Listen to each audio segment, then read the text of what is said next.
El libro que estaremos analizando durante el capítulo hoy junto con Yolanda Reyes forma parte del grupo de lecturas de uno de los dos clubes de lectura que estaremos ofreciendo desde Paredro a lo largo del mes de noviembre. Para esta vez ofrecemos un club de ensayo en el cual, además del libro de Yolanda, estaremos leyendo En defensa del humanismo de Alejandro Gaviria, La utilidad de lo inútil de Nucho Ordine y por último Manifiesto por la lectura de la ya muy conocida Irene Vallejo. Pero no nos olvidamos de la novela, por lo que también ofrecemos otro club en el que vamos a tratar dos novelas recientes. Son estas Zoológico Humano de Ricardo Silva y Casa de Furia de Evelio Rosero. Libros de ensayo que nos inspiran a leer y luego dos novelas que nos muestran por qué lo hacemos. Los esperamos.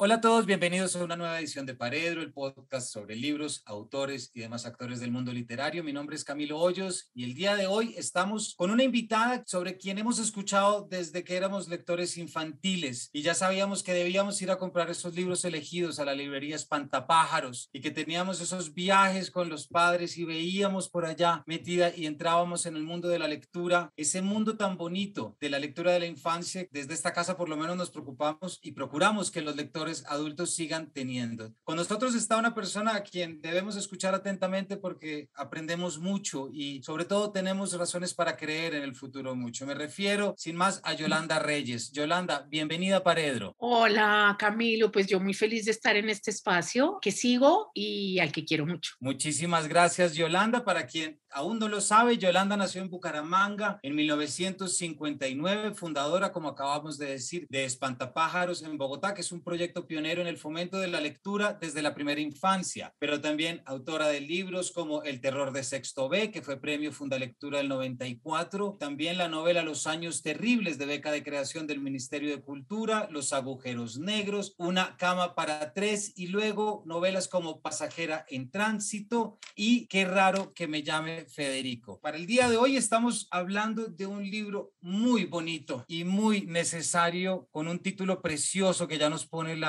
nos da ese derecho a soñar, como es El reino de la posibilidad, recientemente publicado por Editorial Lumen. Yolanda, quisiera arrancar preguntándote por una persona que yo creo que está detrás de este texto y que nos va a permitir adentrar. ¿Por qué no nos cuentas sobre tu abuela? Mi abuela, hoy sí, la encontraste, sí. Mi abuela aparece, la primera imagen que apareció de mi abuela aparece en un primer ensayo de los que componen el libro, que en realidad es el prólogo del libro y los lectores lo han sentido como un pequeño ensayito, se llama Mi lugar, y ahí yo necesitaba encontrar una voz y vi una imagen que para mí es cada vez me parece más simbólicamente más potente, que es la de mi abuela poniendo unos platicos con millo para alimentar a las palomas. Y viene también mi infancia en esa casa de ella, en esa casa de vacaciones, y nos decía, ya van a venir las palomas. Los niños de entonces salíamos corriendo al ver a las palomas aterrizar en los platicos y mi abuela decía, no, hay que esperar. Y entonces esta idea de disponer los escenarios, de dejar a cada criatura aterrizar desde su cielo, a picotear los libros, que me parece cada vez que yo organizo un escenario de lectura para que lleguen otros a leer, porque los escenarios de lectura, bueno, un libro también es un escenario de lectura. Este es un escenario de lectura, este libro, El reino de la posibilidad, pero en mi trabajo práctico, ella siempre está su voz. Creo que siempre hay una voz que nos funda, que nos da razones para hacer lo que hacemos, y es una voz que nos lee desde muy temprano, y yo pues siempre he sentido que está su voz en esa primera relación con los libros que me atraviesa desde mi muy temprana infancia. En esos pequeños escenarios que construyo para que pueda erigirse el reino de la posibilidad, reinvento los rituales de mi abuela cuando alimentaba las palomas de su jardín y nos enseñaba a los niños de entonces a contener la respiración para que no fuéramos a espantarlas al llegar con nuestras efusivas bienvenidas. Así nos hablas, Yolanda, sobre una de las labores que en esta casa más celebramos, que es la promoción de lectura y que es abrir los brazos y los libros para que los niños puedan leer. Quisiera preguntarte también que nos cuentes sobre esta experiencia tan bonita, porque es que de aquí vamos a sacar ideas para desarrollar. Tú en el libro también has hablado de un tema que has aprendido a esperar esperar, ¿cierto? ¿Por qué no nos cuentas eso tan bonito? Eso de las palomas, de aprender a esperar a que lleguen, a que aterricen. Bueno, porque es que con los niños hay que aprender a esperar. Es que un bebé es como a la paciencia. Me pasa, por ejemplo, y esto tiene también mucho que ver con la educación en otros momentos, pero en la primera infancia sí que sucede esto. A veces piensas que nada de lo que está sucediendo en un entorno en el que, digamos, en una pequeña biblioteca como esa de la que yo hablo ahí, en la que los libros están puestos y hay alguien que cuenta cuentos y hay canastas para acercarse a los libros y hay que dar un tiempo para que cada persona se sienta cómoda y se sienta acogida. Entonces, por ejemplo, llega una mamá o llegas tú con tu bebé en los brazos, el bebé está dormido, hay una cantidad de libros esperándolo, hay un canasto y a veces podrías decir, ven, ven y abrumarlo con solicitudes y con estímulos y a veces solo tienes que esperar, dejar que las cosas vayan pasando, dejar que alguien se sienta cómodo. Y si vamos a extrapolar eso a otros escenarios de lectura, creo que necesitamos siempre resolver todo tan rápido, demostrar que los objetivos de aprendizaje se cumplieron en un mes y a veces olvidamos que esas voces de la lectura, pues a mi abuela yo nunca le di las gracias, por ejemplo, nunca supo lo que hacía, nunca sabemos bien qué va a pasar con los libros que dejamos, con las historias que contamos. Para los que están aquí oyendo este programa, si yo les dijera piensen en la voz que les abrió a ustedes el mundo de los libros, seguramente se irían mucho más atrás y seguramente no fue aquel que dijo el objetivo es promover la lectura, tal. Hay cosas que están muy arraigadas, muy adentro y la lectura es una de ellas, está muy metida en las primeras voces y en ese maestro maravilloso, por lo general es uno o dos, que nos atravesó la vida y nos mostró un camino. Entonces, bueno, esa idea de la paciencia del maestro que no es la idea como esa idea estandarizada de, ay, eres maestro, tendrás mucha paciencia porque hacen mucho, son muy revoltosos. No, es ese tiempo de esperar, de dejar que el otro encuentre su camino con lo que tú le vas dando y a veces es un camino contrario o aparentemente contrario a lo que tú crees que está sucediendo ahí. Es como ese respeto por los tiempos de los demás, por los tiempos de la lectura, por los tiempos también de la escritura. Pues creo, Yolanda, que con esta muy bella respuesta ya nos permites entrar en lo que es este libro, este reino de la posibilidad. Arrancas haciendo esta introducción desde lo que fue tu experiencia sobre las voces para luego entrar a hablarnos sobre la manera como tú entiendes que la lectura puede ser, lo que la lectura hace, lo que la manera como la lectura y las palabras y la lengua nos permiten establecer. Hay un capítulo en este libro que se llama La cuna de las emociones que, como te contaba, me gusta fotografiar los libros para dejar citas que tenga a la mano y no en el cuaderno que se le quedó en la casa, y cuando me di cuenta estaba tomándole fotos a todo el artículo porque no solamente creo ciegamente en lo que en él dices como profesor, como padre, sino también porque lo que hacemos desde la Fundación Gratitud también tiene muchísimo que ver con esto que llamamos la cuna de las emociones y la manera como podemos descubrir a partir de las palabras esas sombras que cuando pequeños apenas vislumbramos y en muchos casos nos asustan. ¿Nos cuentas un poquito cómo surge este texto, Yolanda, y así podemos entrar en él para rescatar algunas frases? Bueno, la cuna de las emociones tiene todo que ver con un trabajo en el que yo he estado muy comprometida emocionalmente desde yo creo que hace unos 20 o 30 años, no sé cuántos, quizás tiene que ver también con mi experiencia de ser madre, por supuesto, pero tiene que ver con mi descubrimiento, y lo digo así, lo pongo entre comillas, mi descubrimiento de esa primera edad, que es la edad del desciframiento más importante de la vida, y digo descubrimiento, que es la primera infancia. Y digo descubrimiento porque no se pensaba que los bebés tenían tanto que decir en sus lenguas sobre la cuna de las emociones, sobre la cuna del lenguaje, qué significaba hacerse humano y tener esa huella, haber sido lamido y envuelto por las palabras como la posibilidad de supervivencia. Para los bebés las palabras no son accesorias, y las palabras literarias, las palabras de la canción de cuna, por ejemplo, la poesía y la música, que están ensartadas en la lengua que los cuida, la lengua de quien los cuida, no son accesorias, no son para nada obligatorias, son esencialmente un camino a la supervivencia, porque los bebés están inmersos, son como náufragos. Pongo ahí en ese texto una cita de Lucrecio, que a su vez tomé de Martha Nussbaum, que dice que el niño es como un náufrago, el bebé tirado a la playa, a la orilla. Bueno, no sé si la quieras leer, porque para mí, claro, esa es la vida. El cachorro humano es uno de los cachorros más desprovistos, es el más desprovisto, y va a pasar mucho tiempo en una absoluta dependencia, y esa persona que lo cuida, que va y que viene, o esas personas que lo cuidan, siempre además se tienen que ir, y cada vez que lo atienden para alimentarlo, para cuidarlo, para que no se muera, para que sobreviva en un sentido literal, le dicen que ya vienen y le cuentan cosas, le dicen que la vida está del otro lado y le cuentan historias y le cantan. Y esas canciones de cuna lo que les dicen a los bebés es que nos tenemos que ir, pero que vamos a volver, pero que tenemos que hacer, pero que aquí estamos, pero que se duerman, que por favor se duerman, porque tenemos que hacer otras cosas, además de estar con ellos.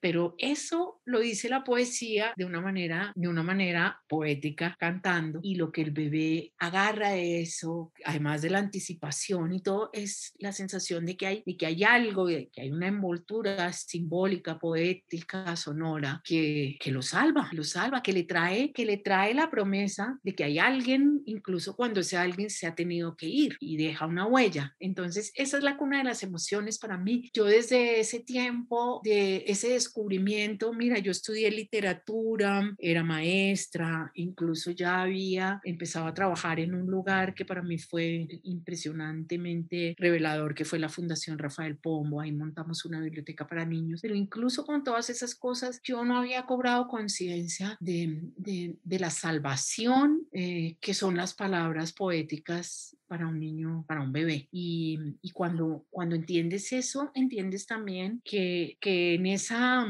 necesidad de supervivencia no solo está la leche, sino también, como dice un amigo mío, escritor, Evelio Cabrejo, dice: dar leche, palabras, caricias. Y eso es lo que necesita un bebé para sobrevivir. Y ahí está la poesía, y está por consiguiente la literatura. Entonces es eso, es hablar, es desarrollar en ese ensayo, una vez más, eso también ya lo hice en La Casa Imaginaria, es un libro en el que explico o recorro los primeros años de la infancia, la primera infancia, para ir rastreando la relación entre el desarrollo de los niños y la literatura. Pero aquí lo que hago es un ensayo más personal, digamos de un corte más poético, más introspectivo, que de eso se trata este libro, más poético, más introspectivo, sobre qué significa que las palabras nos den la bienvenida al mundo, y qué significa que una lengua llegue a través de una voz que es una voz importante, que es la voz de la supervivencia, y que nos traiga noticias de un mundo que estuvo antes de nosotros y que va a estar después. Leo a Lucrecio. El Dale. niño indefenso y lloroso por la perturbación del nacimiento, como marinero echado a tierra por olas implacables, se queda tirado en el suelo, desnudo y sin habla, necesitado de toda ayuda para vivir, en cuanto en las orillas de la luz, a empellones, la naturaleza lo descarga del vientre materno y llena la estancia de tristes lamentos, lo propio de uno al que en la vida le queda por recorrer un largo trecho de males. Esta cita la quiero traer con otra tuya y leo de la página 34, Yolanda. Cuando faltan más que nunca, o quizás igual que siempre, las palabras, la literatura abre una rendija para deslizarse desde esa pequeña habitación a mundos íntimos, propios y ajenos, y para llamar a las emociones con nombres que otros les han puesto. Quizás también la persona que le está leyendo al niño recuerda esos nombres de repente, como si se hubiera encontrado con los amigos de la infancia. La literatura, Yolanda, y la lectura pareces decirnos que replica esta emoción de pérdida y apego y reconexión, ¿cierto? Cuando leemos literatura, cuando nos acercamos a la literatura, estamos reconectando con un vínculo perdido, casi que cargamos desde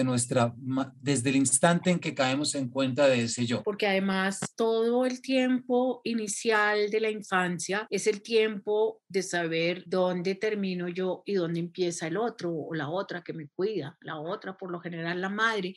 Es que es esta cosa de ser dos y ser uno, y la poética de la infancia siempre nombra esa pérdida. Y si tú miras todos los juegos de la infancia, los juegos literarios o el nonsense de la infancia, la tradición oral, está enraizada sobre ese tope, tope, tope, tun, ese encuentro y ese desencuentro, la serrina, serrán, los maderos de San Juan, es ese vaivén, estamos juntos pero nos tenemos que separar, estamos juntos pero nos tenemos que separar. Y cada vez, y eso lo explica bellamente Winnicott, se va construyendo un espacio de anticipación. Eso lo tenemos solo los cachorros humanos porque tenemos la lengua, ese espacio de anticipación que se va llenando de objetos simbólicos. La madre se va, quien quiera que sea la madre, el cuidador se va, pero deja una cobijita con el olor, deja las palabras y deja la promesa del regreso, deja su palabra. Por eso a veces creemos tanto en la palabra, ¿no? Y te doy mi palabra, el cuidador le da la palabra al bebé, le dice, aquí está mi palabra, yo ya voy, ya voy, ya voy, me tengo que ir, pero vuelvo, vuelvo, vuelvo, y lo dice a veces cantando, a veces arrullando, y en ese espacio intermedio el bebé empieza a anticipar la ausencia del otro en los objetos que el otro deja, en la cobijita, en las palabras, en el olor, en el juguete, después en el libro, y ese espacio, esa zona de desarrollo próximo, que es como es la cuerda que nos amarra a lo simbólico, se va ampliando cada vez más entre tú y yo, entre los cuerpos, va creciendo un mundo, y ahí está la cultura, ahí está la cultura, ahí están las palabras, ahí están las construcciones humanas todas. Y en el fondo, cuando nosotros leemos, Camilo, leemos para recuperar lo que no está, lo que no tenemos. El lenguaje también es eso, la lengua es la posibilidad de referirnos a lo que no está en este instante. Tú y yo estamos evocando cosas que están puestas en otro lugar, y eso es lo que nos saca de lo absolutamente concreto, y los bebés y los niños pequeños entienden muy pronto eso. Y el lenguaje también da mucho miedo distanciarse. El lenguaje, al nombrar lo que no está, que es de lo que tú quizás querías hablar también, al descubrir profundidades, al nombrar lo que está en el cuarto de al lado, abre también la puerta a nombrar la ausencia. Exactamente. Los niños preguntan por la muerte cuando tienen una suficiente carga de lenguaje para saber que el lenguaje habla de lo que no está. A veces los bebés dicen se fue, o fe, o no está, o se fue. Esa conciencia del no está es una conciencia muy temprana en los seres humanos. Y finalmente yo creo que la cultura, cuando leemos no sé, cuando leemos a García Lorca, es que vuelve a estar aquí con nosotros. Esa idea de la pérdida es también la idea de lo que traemos con las palabras y lo que traemos con lo que dejaron otros. Y también, Yolanda, tú tienes en este un ejemplo muy, muy gráfico sobre aquello que la literatura posibilita en los hogares. Y yo creo que quiero detenerme acá porque tú le recomendaste a una madre donde viven los monstruos, y la respuesta de ella fue: en mi casa está prohibida la palabra miedo. Sí, aquí lo tengo tan cerca siempre. Así es, que ahí lo acabo de ver. ¿Por qué no nos cuentas esa manera como tú entiendes? Porque ¿qué sería de la literatura, te leo, y de la necesidad de literatura si de su casa estuviera desterrada la palabra miedo? Te preguntas tú. Es decir, hay una funcionalidad dentro de la literatura que, una vez reconocemos que también nos conecta con lo perdido, también nos trae lo que no ha sido nombrado. Sí, es que la literatura muchas veces es esa cuerda, bueno, para los niños y para nosotros, pero para los niños es esa cuerda que te permite irte lejos a las profundidades de ti mismo, de tus emociones, sabiendo que estás amarrado a algo que te va a llevar de regreso. Es como entender, volvemos a pensar en lo mismo de los bebés, es ese adentrarse en un mundo que no es el mundo de todos los días, y es la necesidad de hablar en otra lengua, en una lengua cifrada, de lo que no nos atrevemos a mirar en la lengua de lo cotidiano. Entonces, y tenemos tanto miedo de nuestro propio miedo, de nuestra infancia también, terrible, porque claro, cuando yo tomo esa cita de Lucrecio, la idea de la infancia como un tiempo edulcorado, un tiempo en el que todo es perfecto, detrás de esa idea del tiempo perfecto de la infancia, del tiempo sin ruido, sin miedo y sin sombras, cosas, está el terrible miedo que nos produce que nuestros niños, nuestros propios hijos y los niños a los que queremos tanto vayan a sufrir. El miedo al sufrimiento de los niños es aterrador, por no decir el miedo a que les vaya a pasar algo. Y a veces, con muy buenas intenciones, desterramos la palabra miedo de los cuartos de los niños y solo leemos, y ahora sí que es verdad esto, leemos unas cosas, siempre unas mujeres valientes y poderosas y unos libros informativos, y adelgazamos esa capa simbólica que es la que les permite a los niños hablar sin hablar de lo que está pasando. Tú puedes estar leyendo, a mí por ejemplo me parece cada vez más transgresora Rizos de Oro. Si yo quisiera hablar de mujeres valientes y poderosas o de mujeres en una tierra brava,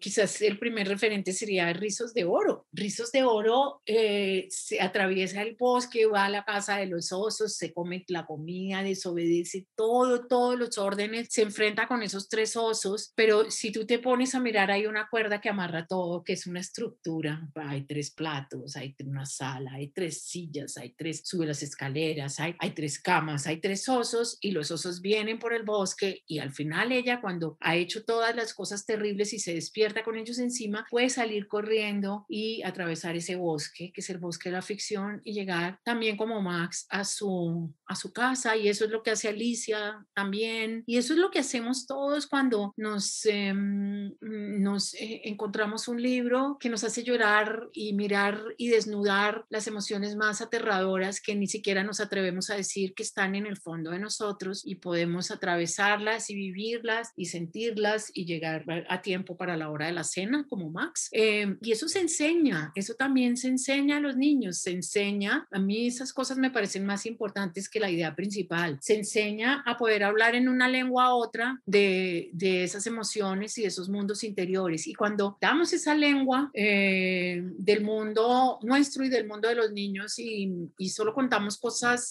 valientes y poderosas, en el fondo les estamos diciendo que si tienen miedo o no son invulnerables, algo está mal con ellos, porque son únicos y a nadie más le está pasando. Ahora me haces pensar, no sé si te interrumpo, pero esa cita, yo puse un epígrafe de un poema de Louise Gluck que es divino, porque dice, aquí lo tengo, que lo acabo de encontrar.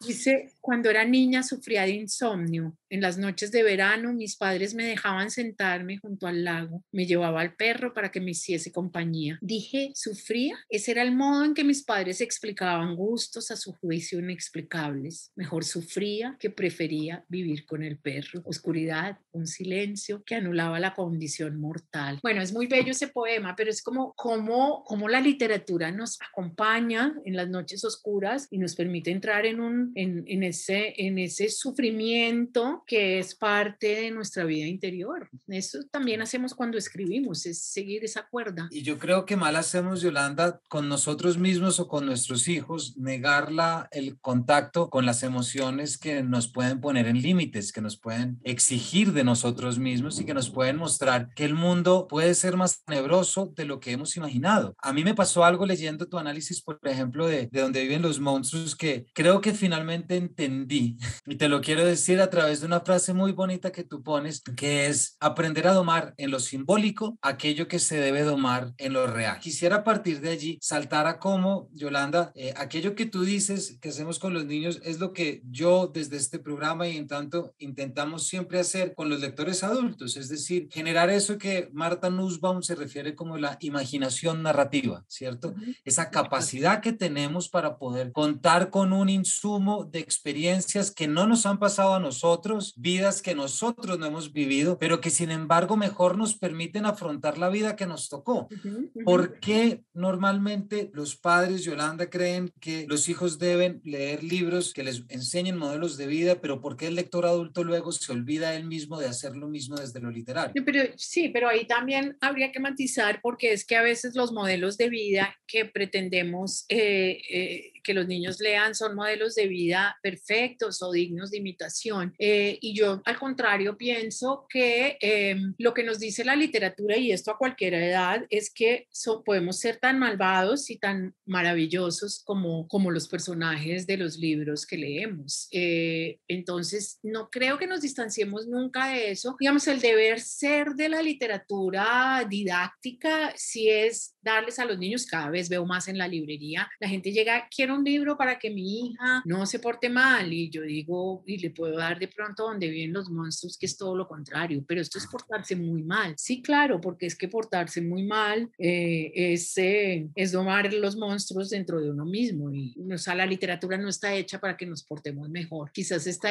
tampoco para que entendamos nuestras emociones y las dejemos en un lugar completamente a salvo. Está hecha, pienso yo, está hecha con las emociones de los demás, eso basta para mí, y a veces yo como lectora me conecto con la emoción del otro que estaba del otro lado, y desde ahí llego al libro. No sé si era Nabokov, me parece, el que decía que si la literatura está hecha con las emociones, ¿cómo no llegar a ella desde las propias emociones? Es eso lo que el autor intenta dejar, o con lo que escribe, además de las palabras y del pulimento y de toda la edición, es esa emoción a veces sin editar. Muchas veces escribimos para saber lo que no sabíamos que sabíamos, y leemos también por eso. Y a veces nos encontramos con cosas que no son. En este libro, por ejemplo, en algún momento yo dije, me habría gustado ser más optimista en algunas cosas.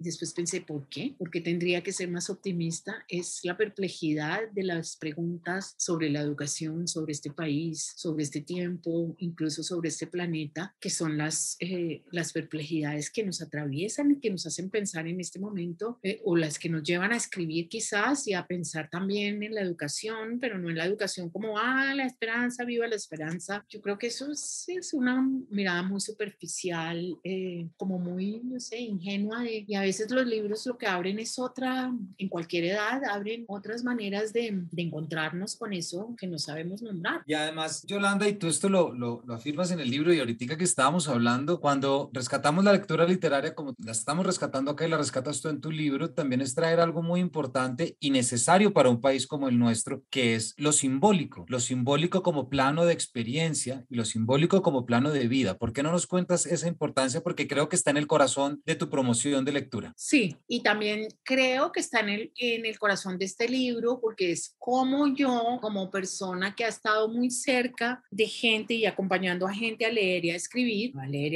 en un sentido, digamos, literario, cómo me sitúo yo también como autora, revisitando lo que significa tener esa otra capa, o tener esas capas simbólicas que nos ayudan a ir alumbrando pedazos de realidad. Este fue un libro, yo te contaba que en un comienzo iba a recoger trabajos que yo, artículos previos sobre lectura, sobre literatura, sobre mi vida, sobre cómo una escritora ve el legado, o cómo se mira dentro del concierto, digamos, de la escritura y de las otras mujeres que la precedieron y que están al tiempo escribiendo. Iba a hacer todo eso, y para mi sorpresa, en este tiempo de pandemia, en muchos de los ensayos, yo diría que todos los volví a escribir justamente desde como ese desdoblamiento. Soy yo ahora la que atravieso esas capas simbólicas para volver a escribir encima de lo que ya había escrito. Creo que cuando leemos y cuando escribimos,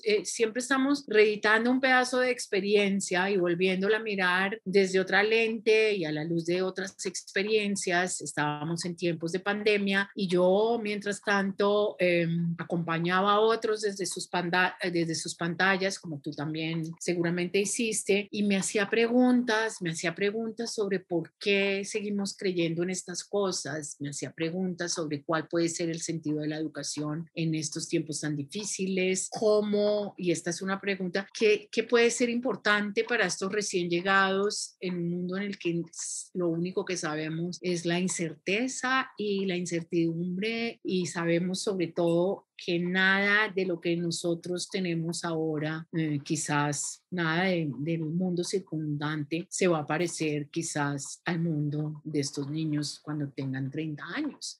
Es que si un celular se desactualiza, digo yo, en un año, ¿cómo puedo yo saber cuál es el equipaje simbólico o cuál es el equipaje cognitivo para dar a estos niños? Y entonces ahí aparece no un cierto contenido simbólico, sino esa invitación a simbolizar y a interpretar y a seguir construyendo significado, que es lo que en el fondo nos enseñan las humanidades, y por eso son tan importantes en la vida académica y en la vida emocional de los seres humanos y en la vida también de los países, porque esto tampoco lo quiero separar de los países. Ahí hay un ensayo muy doloroso sobre Colombia, que reedita y recoge un hilo de historias, que es el hilo de un país a través de las historias particulares de familias, y todos somos parte de ese hilo. Entonces, para mí todo eso es lo simbólico, todo ese volver a atravesar, volver a hacer preguntas, volver a preguntarse y a ir alumbrando un caminito de la escritura. Es un poco eso, ir abriendo paso. Hay otra imagen que se me apareció ahí, es como abriendo la maraña, el bosque de la Bella Durmiente, ir cortando chamizos para ir abriéndose un caminito, y eso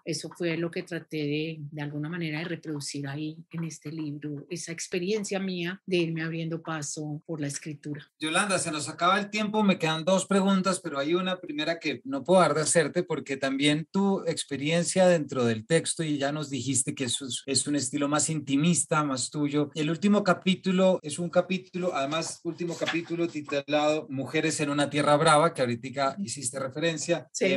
Tienes una frase que también quiero traer para nuestros oyentes, que es cuando empiezas a entender cuáles eran esos criterios de educación que te habían impuesto y cuáles eran esas ideas que se esperaban de la mujer, ¿verdad? Y de repente dices, y una vez abierta la grieta, una vez puesta en palabras, se hace patente la magnitud del problema. ¿Por qué no nos cuentas que fue este capítulo de revisar estas mujeres, habiendo arrancado hablando desde la forma como los niños descubren las emociones? Hay algo que también te toca a ti en la lectura de este relato y en el reconocimiento en el que, por cierto, pues mencionas, y aquí también mencionamos con mucho cariño a Montserrat Ordóñez, por ejemplo. ¿Cómo fue esa experiencia también de verte tú sujeta a esto mismo que estás haciendo con los niños y poder llevarlo al papel? Claro, yo soy esa que escribe y que lee, siempre somos un pedazo de esas, y entonces cuando yo revisito mi infancia y revisito roles distintos en este libro, soy una niña también, soy una madre quizás, soy una mujer que escribe, soy todas esas cosas, y estos textos, como te decía antes,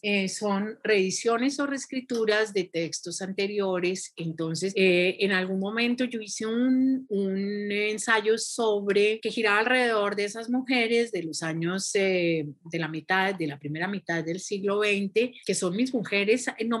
No las quiero abandonar. Yo soy también santanderiana y hace tiempos quiero escribir, pues yo tengo muchas obsesiones, no, mentiras, muy pocas obsesiones, pero muy presentes y no se quieren ir todavía. Y una de ellas es esto de las mías. Creo que en algún momento va a aparecer ese libro, y es cómo escribir entre los márgenes, y entonces claro que pienso en estas mujeres. Este artículo lo escribí primero para la Universidad Industrial de Santander, que me encargaron algo sobre la tierra y sobre escritura, y yo leí esto frente a un auditorio con muchos hombres que no sé cómo lo tomaron, pero era raro, y eso fue hace unos 10, 15 años. Después escribí y publicaron esto en un homenaje a Montserrat Ordóñez, que compiló Carolina Alzate, y después iba a hacer un texto en un libro de mujeres, un ensayo, uno de los ensayos de un libro de mujeres, y por distintas razones terminó en este libro, que me parece que es el mejor lugar para que esté, y es esa pregunta sobre qué significa,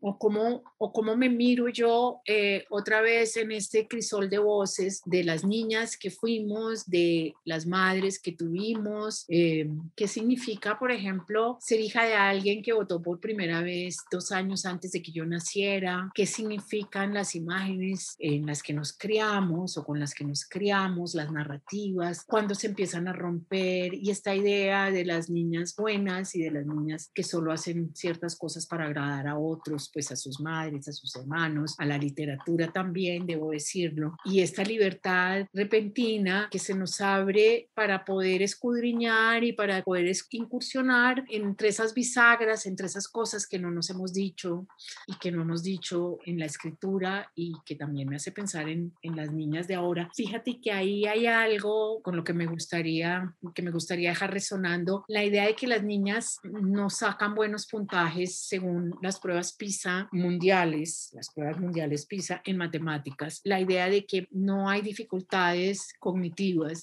ni diferencias de cerebro que impidan eso, sino miradas en la confianza, narrativas sobre la confianza. ¿Qué significa no ser bueno para matemáticas, por ejemplo, o no ser un buen científico, y por qué todas estas cosas siguen pasando y por qué todas las listas literarias siguen teniendo tantos sesgos, y al mismo tiempo qué libertad o qué momento de libertad para ir volviendo a abrir trochas y caminos que no son los habituales, que no son los esperados, porque eso nos pasó a las niñas, les pasa a las niñas, pero también nos sigue pasando a las mujeres, y mucho más de lo que pensamos que nos pasa. Entonces, bueno, pues era una manera de terminar, decir que escribo su vida en esas que me precedieron, y también imaginando a las que no han llegado. Yo creo que volvemos a lo mismo, esa idea de la escritura como la forma de traer lo ausente y de dejar una huella también para los que siguen. Yolanda, muchísimas gracias. Se nos acabó el tiempo. Bueno, no me va a quedar. Te iba a pedir que nos dejaras 3 palabras, porque envidio mucho la relación que tú tienes con las palabras. ¿Nos dejarías una palabra para el cierre del capítulo? ¿Y eso qué significa? Decir una Tráenos palabra. ¿Qué palabra nos quieres traer? Porque una de las cosas que te quería preguntar era sobre la relación que tú tienes con las palabras, porque en tu texto y la forma como las traes. Entonces quería pedirte que nos dejaras una palabra que salga del libro, de tu profesión o de tu experiencia,